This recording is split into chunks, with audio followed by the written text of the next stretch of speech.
Well, hello. So, welcome to Candlekeep. This is my first little gameplay video following on from the tutorial that I recorded yesterday.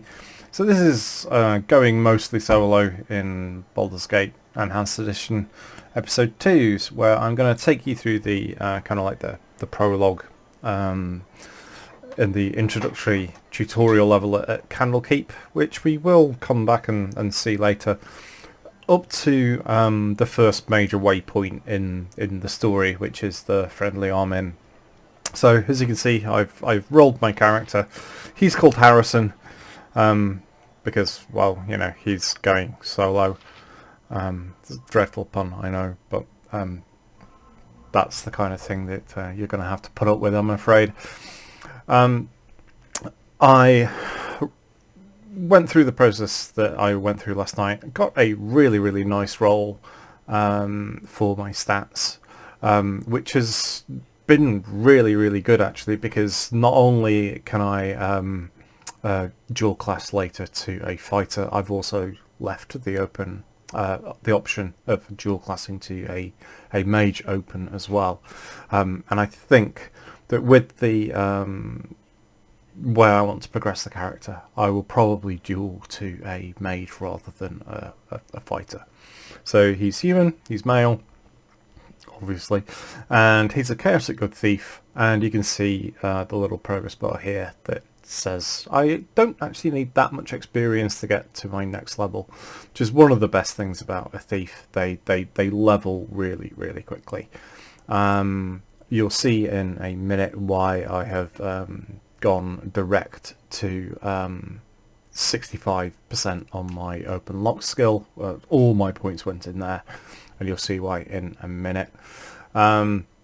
So at this point, it's probably a good idea to actually customize the AI script, because if you're playing solo, you don't want him rushing in and attacking enemies on sight. That's a very good way of getting a thief killed, and I'm gonna just turn off, even though he doesn't have spells, I'm gonna turn that off, but we definitely want him finding traps, and we will use hide in shadows, pickpockets and all the rest of it as an elective skill rather than something that's going to trigger the auto pause. So the auto pause is quite important, because it's a kind of a turn-based combat, but it's kind of pseudo real time. So real time with pause is probably the best way of describing it. So you want that auto pause to trigger at certain points. I've just got it set to when you find a trap and when you see an enemy, and then that will give me a good idea of you know, thinking time of what I want to do. Okay, so in terms, here's the inventory. Bog standard starting kit. A random amount of gold, 50 is not terribly great. It's not going to get you very far. And a quarterstaff, which is absolutely useless to a thief, so I'll just de-equip that. And first port of call is Winthrop's Inn, or the Candlekeep Inn. So just basic mechanics, holding down the shift, I've forgotten which key, the tab key. I've only been playing the game 20 years. It's not like you should expect me to remember keyboard shortcuts or anything. So yeah, tab will highlight anything in the playable viewing area that can be selected. So open the door, and in I go.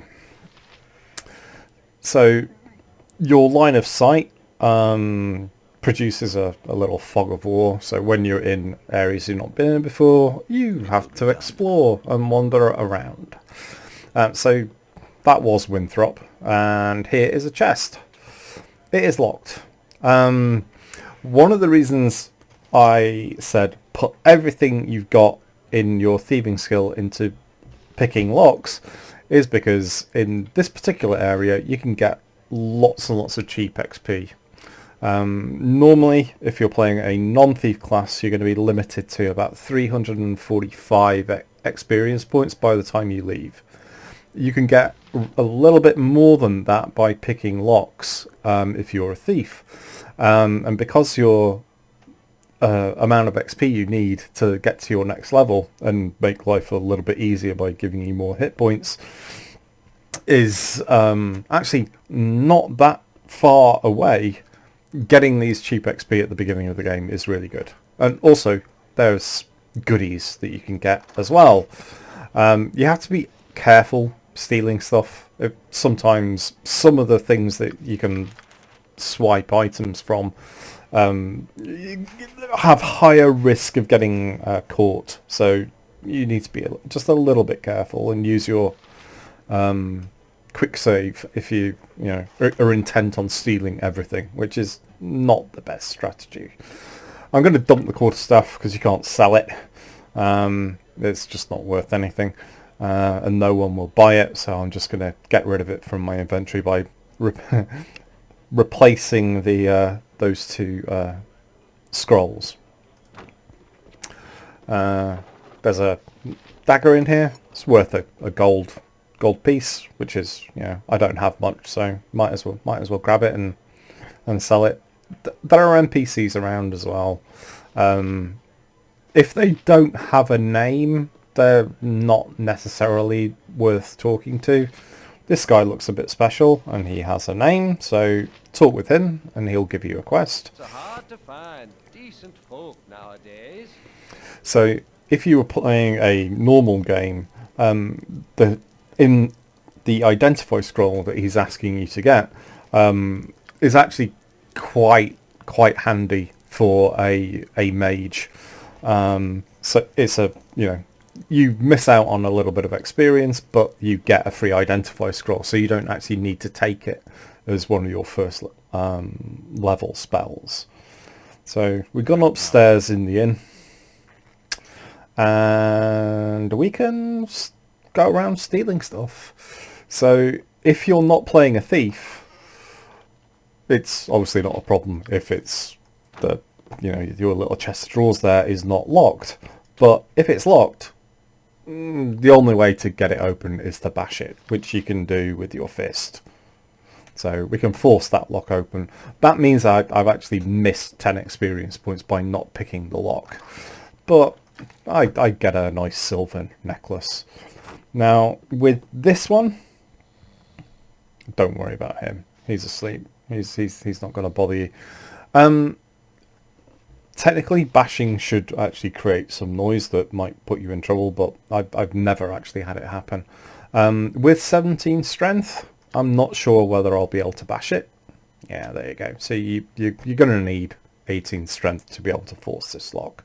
So I don't have that, but I'm a thief, so I can just pick it. And in here, this potion will be very, very useful to us in about 10-20 minutes or so.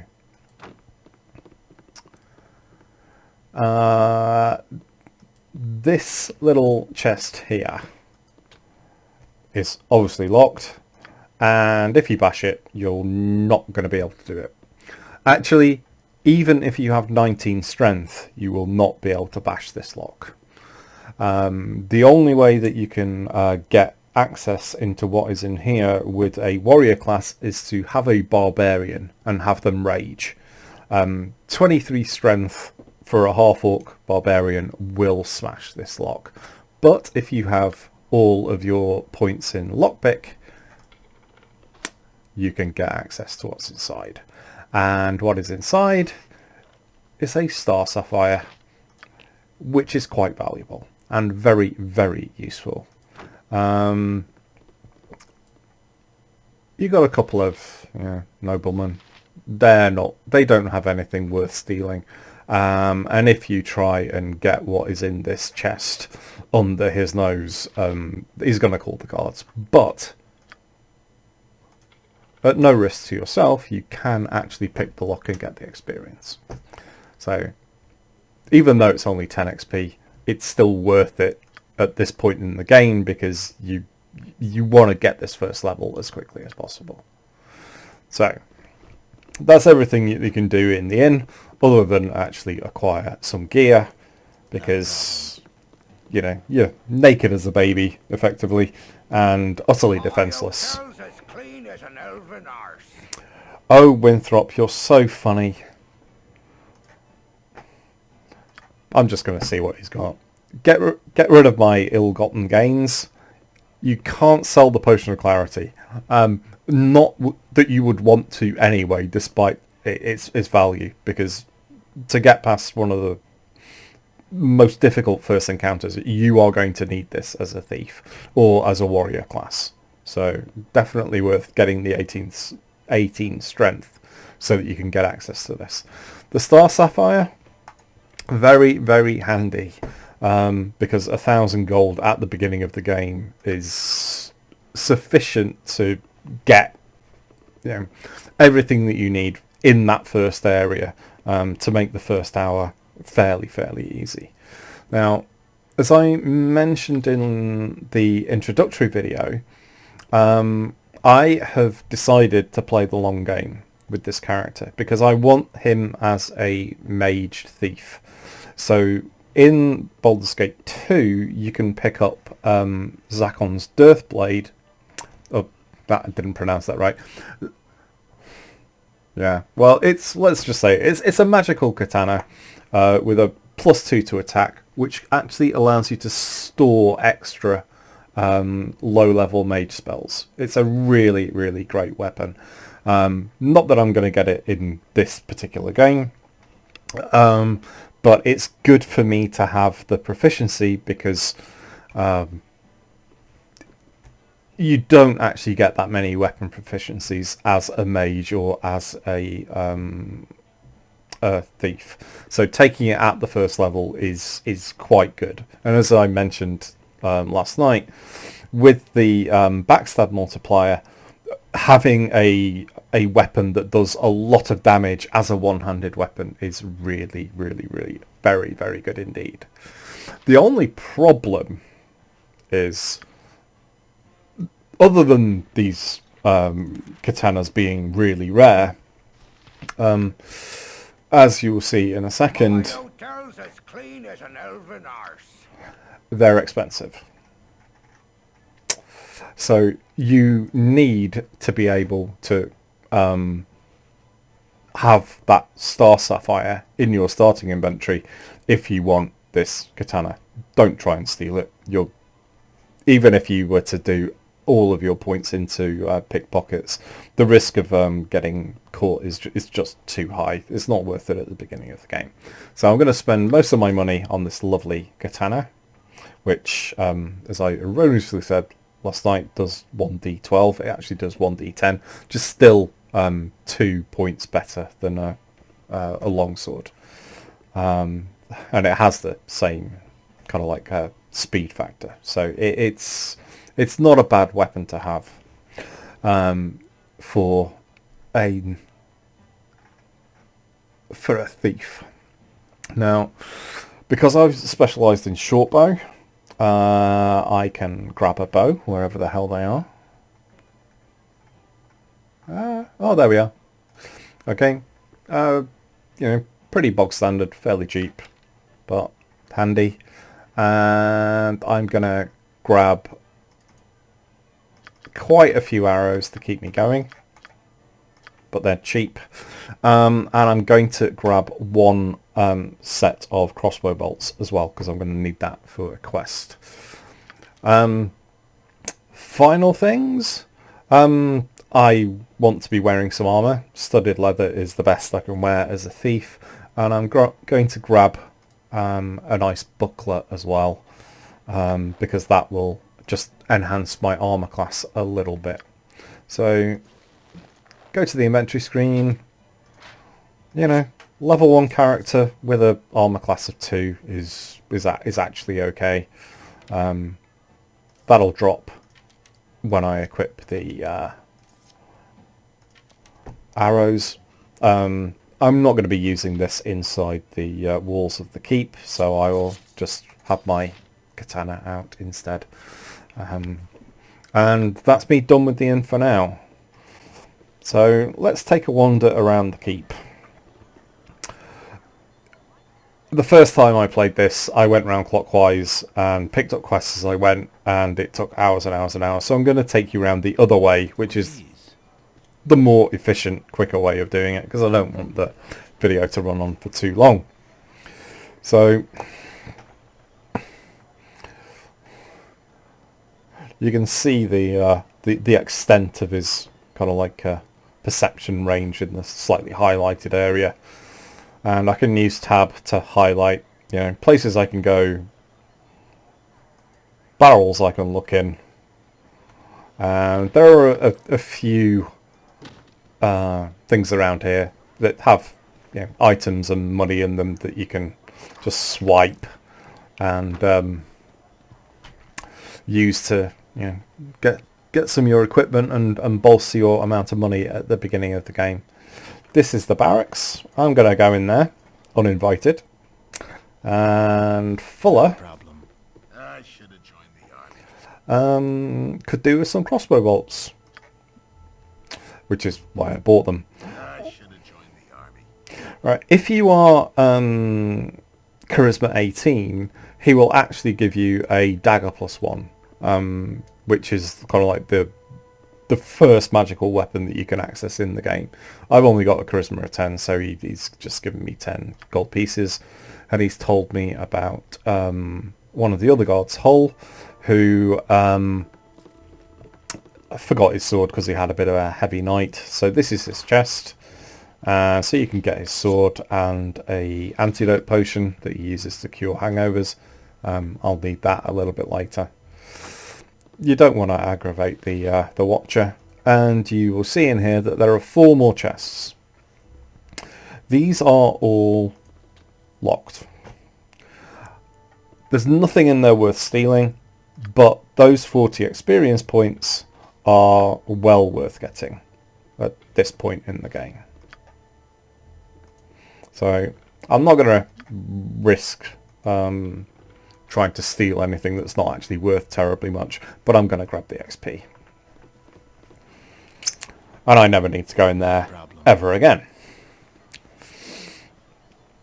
So, little yeah, priest quarters here, and I have a blade with your name on it. well, that doesn't sound good.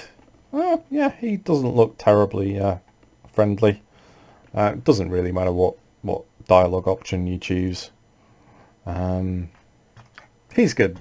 He's just going to try and kill you, and this is the point where you find out whether you're good in melee combat or not. So I'll just unpause it. Well, actually, I need to target him first because I don't have him defaulting to attacking enemies. So I need to actually click on him with the sword and see how many critical misses we both have.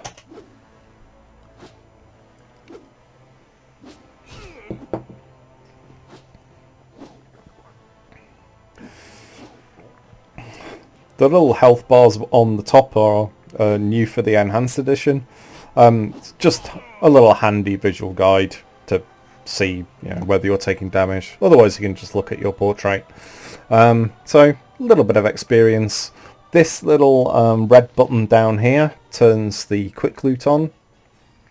Another thing from the enhanced edition, just allows you to grab things off the floor without actually having to wander around over them. Always worth checking your environment, seeing if there's anything to loot. So there's nothing in the barrel. So okay, that's me done with there. And if I just trigger a little encounter, Something on your mind? again, it doesn't really matter which dialogue thing you choose. I'll let you read the colour text at your own leisure. And as we go over here, there are a couple of buildings that you can go into, and Rules are very strict. the gate warden. He will let you into this building down here where you can practice combat with a party, but we're playing solo, so rather than having tick me off, I'm just going to say, yes please, and he will unlock the door, and I can just be on my way and visit this building down here. In here, it's a little infirmary, and if you talk to the priest of Ogma, These walls contain the world's knowledge.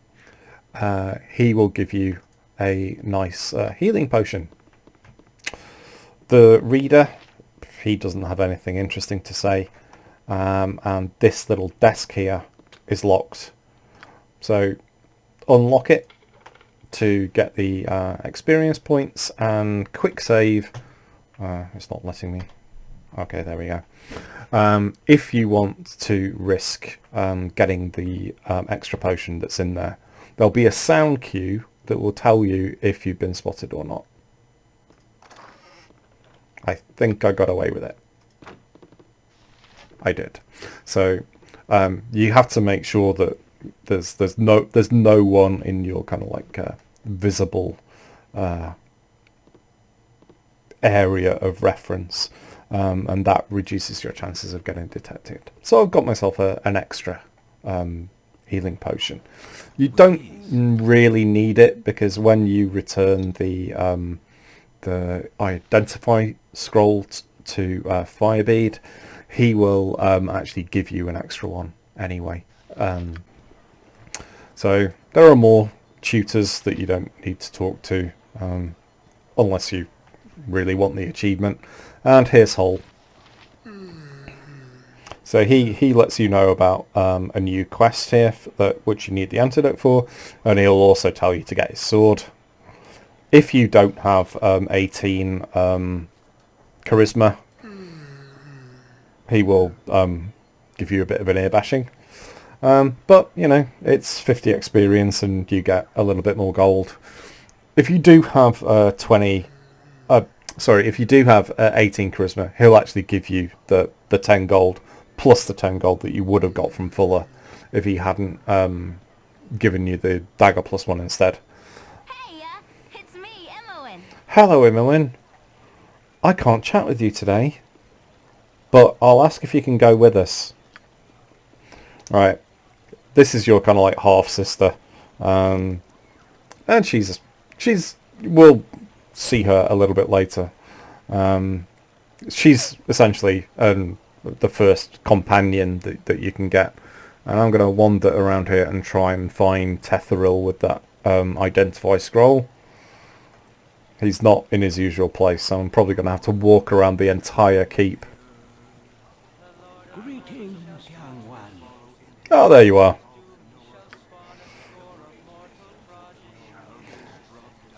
Yeah. This chanting group here is a little bit of foreshadowing. There you go. If you've not played the game before, I'll let you listen to it yourself. I'm just here to get the experience points as quickly as possible. So I've got my identify scroll. You'll notice that these are marked red, which means I can't use them. I could just keep the antidote, but again, I'm after experience points, and because I got the Star Sapphire, I can actually buy some a little bit later on. Okay, so I'm just over halfway around the keep, so I've got a couple of quests still to get. So have a chat with the dwarf, Reevil here.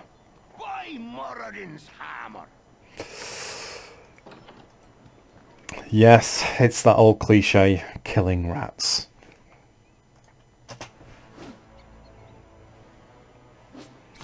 And they give you a whole 1 experience point each.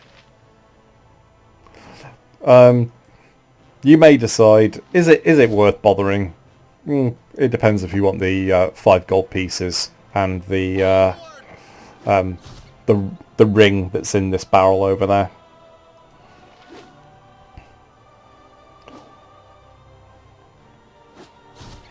And there should be another one. There he is.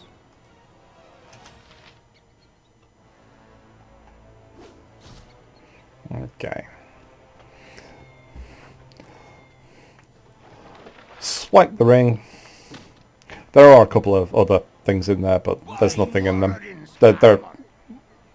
Okay, a glorious battle. Yes, it was really good fun. This dude will, you can do a little tutorial with him. He has a friend who will start pelting you with arrows. It doesn't give you any experience points, I don't think, so don't bother with it. Here's Dreppin. What do you need? And there's his cow. Right. What do you need? So, okay. He needs a potion.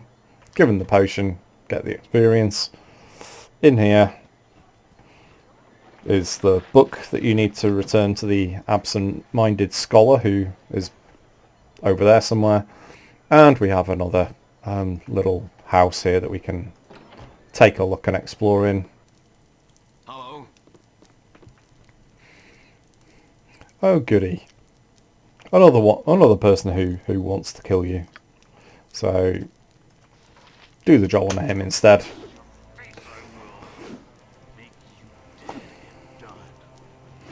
These early enemies don't really have that many hit points. But because... There you go. 7 and he's dead. Stealer's knife. They're not too hard to kill, but because you're... to hit armor class 0 score is pretty rubbish. Combat, particularly melee combat at the beginning of the game, can be a little bit of a chore. So there's a warhammer. Nothing in there. We have a desk with some money in it. And the barrel doesn't have anything in. And we have another lock chest. Unlock it to get the XP. And be careful with this one. Because occasionally, if you want what's inside, you can get overheard and trigger the guards. So I'm going to chance it, even though it's a dagger worth one gold piece. I didn't get caught, so. Yes, he smelled like the stables. Oh God. Right. So again, doesn't really matter which dialogue you pick. Doesn't really have any consequence. And finally, we have the absent-minded scholar who, while lying down in the hay for some reason that is not really talked about, she lost her book, so give it back to her and she'll give you a gem that is worth a few gold pieces. So one final time, back to the inn. With ease. My hotel's as clean as an elven arse. I bet he's so proud. Sell the stuff that you don't need and can't use. It's only 13 GP, but yeah, every gold piece that you have is good. If you were playing with a party, you would want to use some of this cash to buy some equipment for the other people that you're going to have in the party, but since we're not really worried about our companions, we'll just leave that. And last thing to do before leaving Candlekeep is return the scroll. It's hard to find decent folk nowadays. So he casts a spell on you, which is actually probably more useful before you fight the 2 assassins. But he does give you a potion of healing as well, which will come in handy later, no doubt. So by picking all of those extra locks, I've actually ended up with a little bit more than an extra 100 experience points if I hadn't bashed that lock to show you how the bashing works. So actually I'm already more than a third of the way to my next level, which is Not a problem. not so bad for, actually finishing the prologue. So now our time in Candlekeep for now is done. I just need to find my foster father Gorion, and we can go into the big bad world.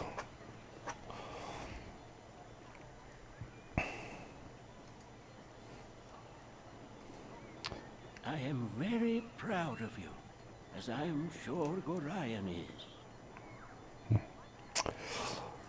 Thank you for that, Tetheril. That was very useful indeed. Yeah, okay. He's just expressing his gratitude for not stealing his scroll, I guess. Oh, my child, I am glad I have found you. Okay, so if you've not played the game before, you can go through some of these things, but yeah, you can discover that for yourself. I just want to make this video as If we ever quick as possible. it is imperative that you make your way to the Friendly Arm Inn. There you will meet Khalid and Jahira. They have long been my friends, and you can trust them.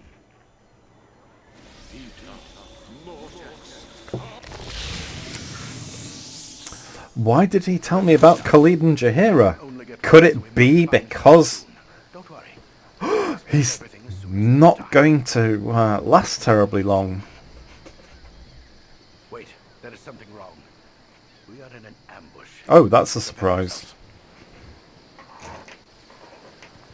You're perceptive for an old man. You know why I'm here. Hand over your ward and no one will be hurt. If you resist, it shall be a waste of your life. Okay, this is Saravok. He is the big bad who you will have to kill at the end of the game. But more on that a little bit later. You're a fool if you believe I would trust your benevolence. Step aside and you and your lackeys will be unhurt. I am sorry that you feel that way, old man. Sunshine, get out of here.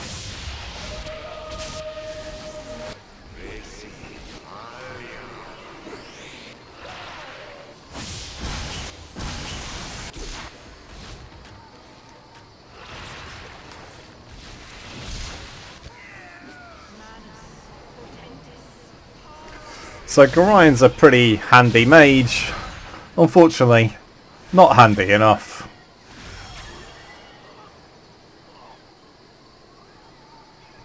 Dawn is especially cruel this morning. You awake with the realization that you have not been living some horrible dream. I'm going to skip that. It's me, Emmowen. And Irwin is here. You can't get rid of her initially, so just let her come along.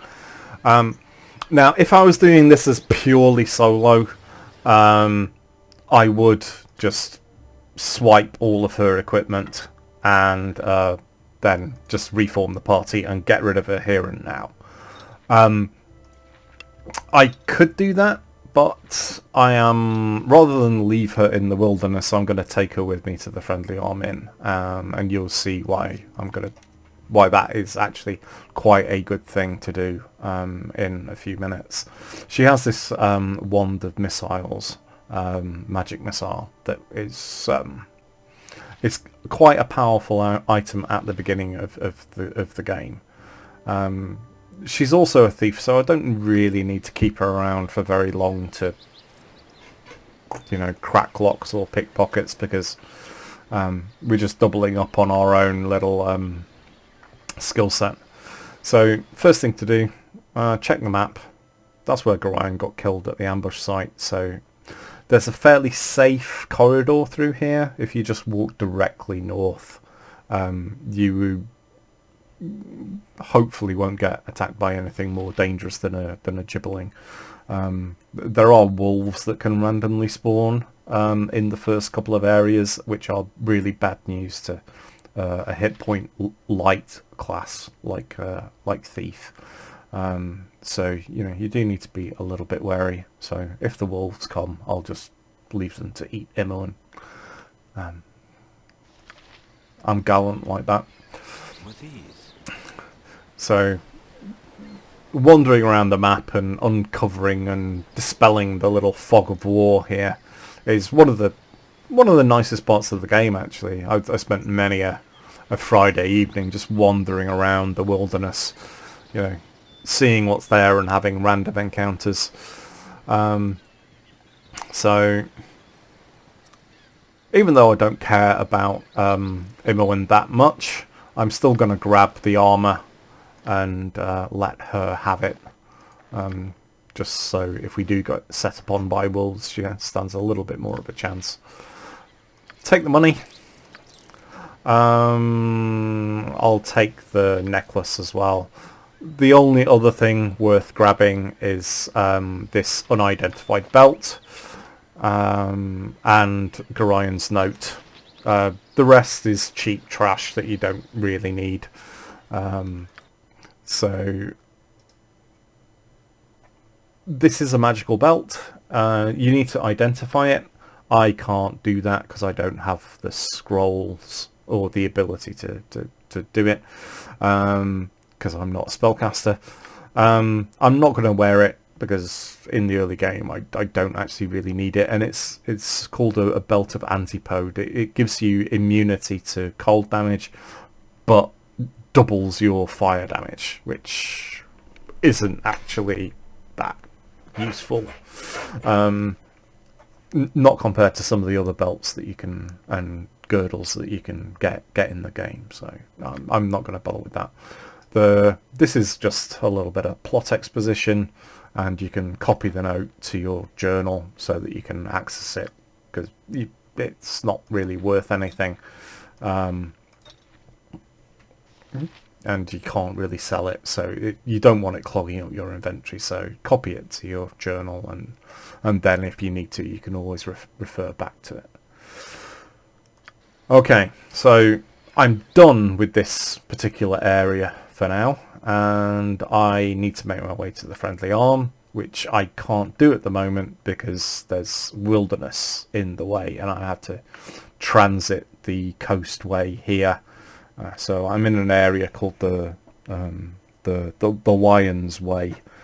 So I need to reach the edge of the local map so that I can then make a transition to a new area on the world map. So we're just going to head straight off the top. Down here on the road there are a couple of evil characters, potential companions, Zart and Monteron. One's a thief, one's a mage. It's not even worth swiping their gear, not at this point, so just speed things up and make sure you got your bow equipped, so if any gibberlings do turn up, we can kill them before they come within melee distance. Okay, you can see the cursor change, which means that it's meant to be a wagon wheel or a compass or something, so I can now go off the edge of the map and transit to a new area. So there's only one place I can really go because there's no point going, well, I can't go back to Candlekeep, you can tell because it's not highlighting. So fingers crossed we don't get waylaid by a random encounter, because meeting 3 wolves or 5 bandits at this point would probably be fatal. Oh, there, wanderer. Stay thy course a moment to indulge an old man. This is a scripted encounter. This old man is actually a very famous character, referenced by the E in the letter that Gorian had on his body. He just takes a little bit of an interest in what you're doing. I won't tell you who he is now, because if you play the game before you already know, and if you don't, well, it's probably better to find it out as we actually play the game. So he's interested in how you're doing, and there isn't any real consequence to which dialogue option you pick. It's just, gives you a little bit of a chance to roleplay, so I want to get to the end. Yeah, okay. Blah blah. See you later, old man. And he wanders off. So the Lion's Way and the Coastway, completely unknown area. You could, if you wanted, explore the whole area before you went north to the Friendly Arm. Don't necessarily recommend it even with a level 1 party, because over here there is an ogre who is quite a tough ask at level 1, especially with only 1 or 2 people in the party. So we're going to meet our first little hidden object and our little Easter egg. I like to think that they've been left around the world by some of the more famous characters who know what you're up to, just to help you out. So as you're wandering around, tap the tab key every now and again, and you may see these little highlighted blue areas, which say that, oh, there's something that can be picked up. It's a magical ring. Now, you need to be careful picking stuff up at random and putting them on without identifying them, because they might be cursed. This one isn't. You'll notice that it actually reduces my armor class, actually boosts my saving throw as well, so this is a good thing to have, especially in the early game. But it gets better when we reach the actual friendly arm itself. So we've found the hidden goodies, and now we're gonna just plough through a relatively safe corridor up to the north, and it's not too far before we actually reach the edge of the map from here. So hopefully we won't have any random encounters that might put our health points at risk. So just quick save every now and again, just in case something like this happens. With 2 of us armed with bows, we shouldn't be in too much danger, and he might drop some nice loot. My blade will cut you down to size. Okay, and he's worth a little experience. Okay, so nothing doing really. And go to the friendly arm. I'm going to skip the cutscene, just because it wastes a bit of time. Okay, so time has ticked on. It is now night, and just a little ways to the north along this road is the friendly arm. I'm not going to go there directly. I'm going to use my knowledge of the game just to find another magical ring. This one I can't use because I'm not a arcane spellcaster, but it is definitely worth wandering around and finding this little thing under the tree here. So if I try and put it on, it tells you nope, you can't use that, and you don't get the highlight around the ring slot. But as you'll see in a few minutes, it is well worth getting it. Now, when you come in to meet Khalid and Jaheira, who you're almost immediately going to say get stuffed, you need to be just a little bit wary, because you are going to meet yet another assassin. Only this one's a spellcaster. So it's a good idea not to trigger the encounter immediately, and actually walk around the bottom end of the wall by this little enclosure here, and split up your party. So we'll go in here into the Temple of Wisdom a little bit later. So You're a queer fellow. Imoen, I'm going to leave staying put around here, and I've left her the wand of missiles to help disrupt the spellcasting. I'm going to equip my katana and do a quick save, so I don't have to reload the whole area if I take a bad hit. And I'm going to trigger the encounter and move back towards my party a little bit to get some of the guards involved. So Tarnesh, you can see from his robe and his quarterstaff, is a mage. This means he's quite nasty for a level 1 character. He will attack you pretty much no matter what you say, so I'm going to tell him to bugger off and be rude. And he turns hostile. I've got the auto pause on, and this allows me to kind of like give my party the orders. If I was playing a kind of like a fighter mage, a fighter barbarian ranger paladin, I would have gotten rid of Imoen, and hoped I would have this potion, because this guy can cast magic missile that will do 8 damage instantly. So the reason I've kept Imoen around is essentially so I've got a little bit of extra firepower to take him down quickly enough so that I don't cop a couple of magic missiles and die instantaneously, which I may still do depending on how the fight pans out. But you have a little bit of grace in his tactics, because he will cast Mirror Image first, then cast Horror to try and panic everyone, which is why you need this potion, because it will stop you from panicking and wandering around and getting battered by magic missiles. So you have a little bit of time to pop the potion and then attack him. So you can see the potion has appeared on the portrait here to tell you that that is my action for this turn, or this round. I can't remember, is it turns per round or rounds per turn? I can never remember. And what Imoen will do is, because it's faster than using the bow, I will just get her to spam Tarnish with the Wand of Magic Missile.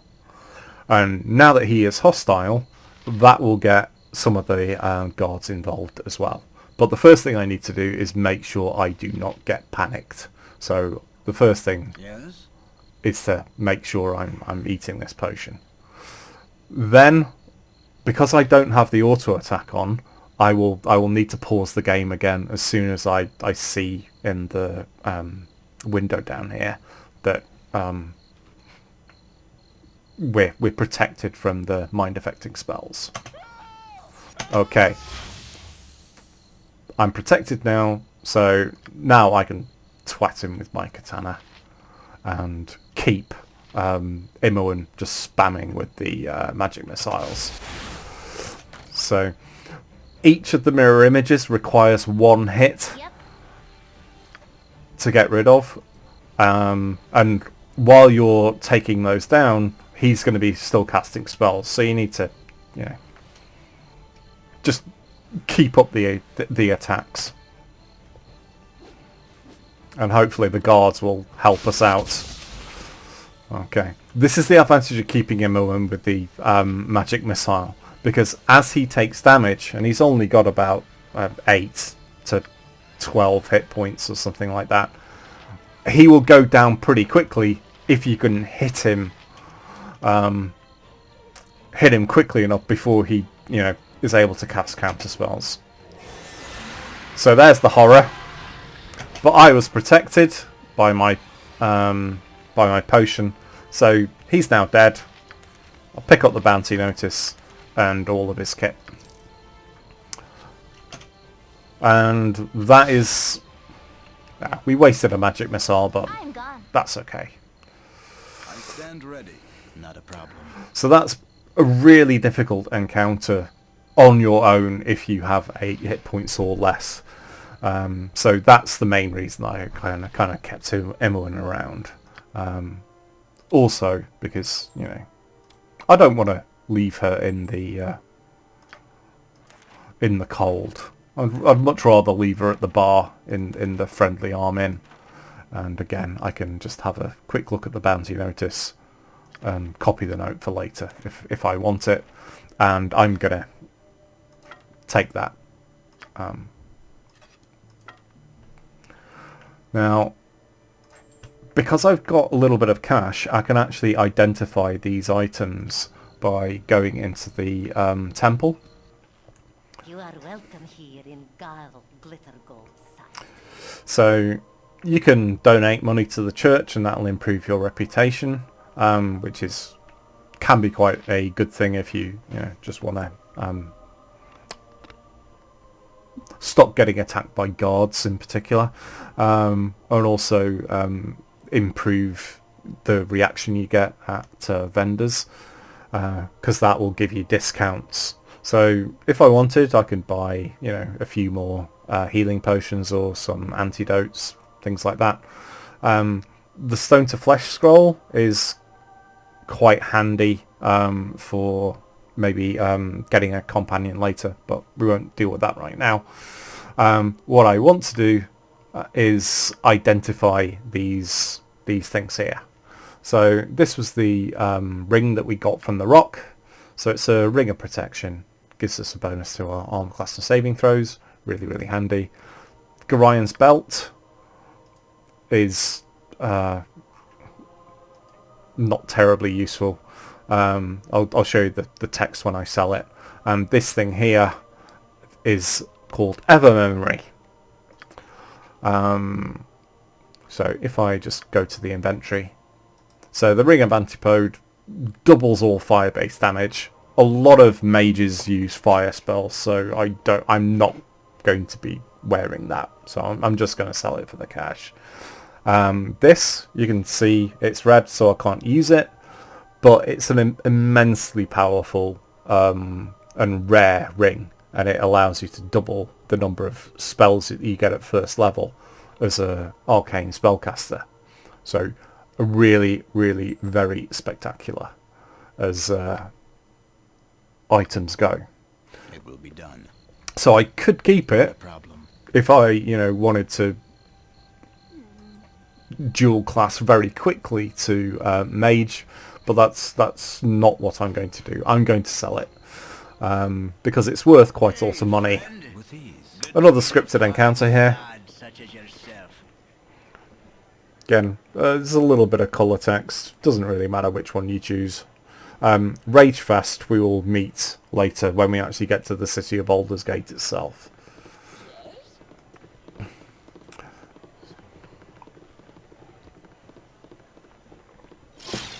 I'll wander over to the bar, and it's at this point I'm going to get rid of Imoen, because we don't really need you anymore. I'm sorry. I care not. Yeah, no, just wait and see. We'll see if we rehire you again. We won't be rehiring you. Khalid and Jaheira are over here. We'll deal with them in a minute. But in the kitchen, you can just swipe an extra potion. That will be, again, more potions of health you have. Quite handy. And there's throughout the inn there are chests of drawers and crates and things that are locked that will give you a little bit of XP. This one has 20 gold in that you can swipe for at no risk, and I'm just going to dump Garion's scroll in there because I can't sell it and I don't want it clogging up the inventory.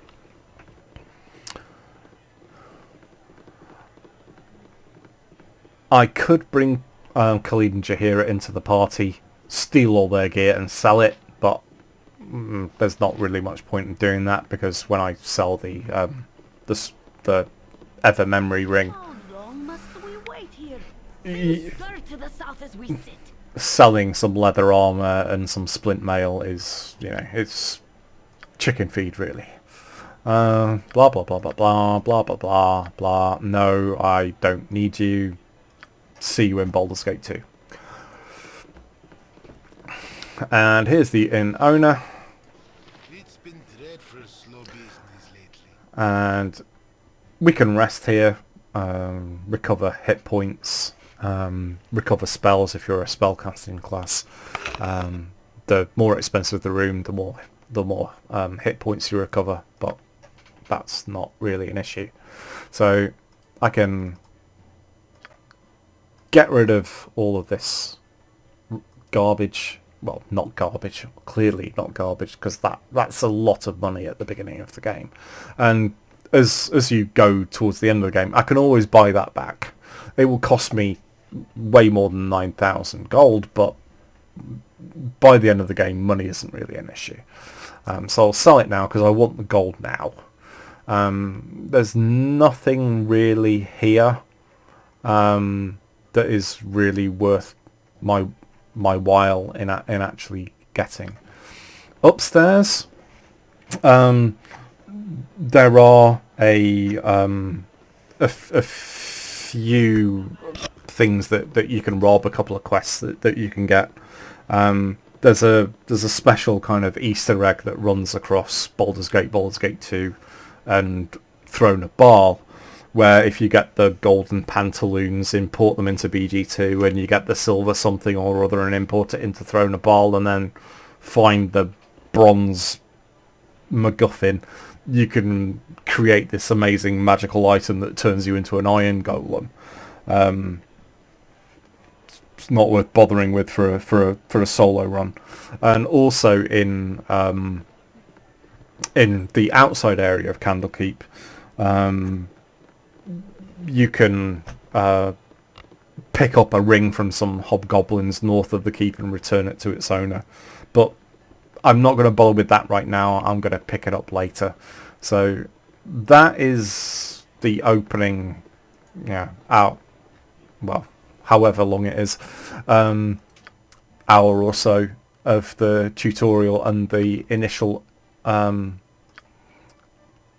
first few areas and first encounters that can be quite tricky to get through if you've not necessarily done it before as a solo or limited party player. I'm going to leave this video here and get it uploaded, and hopefully a little bit later this afternoon I will take us down to Baragost, where one of the best armor smiths in the whole of the Western Heartlands lives, and show you what I'm going to be spending some of that money on. So that will do for now. Thank you for watching, and hopefully I'll see you in episode 3, where we will go from the Friendly Arm down to Baragost.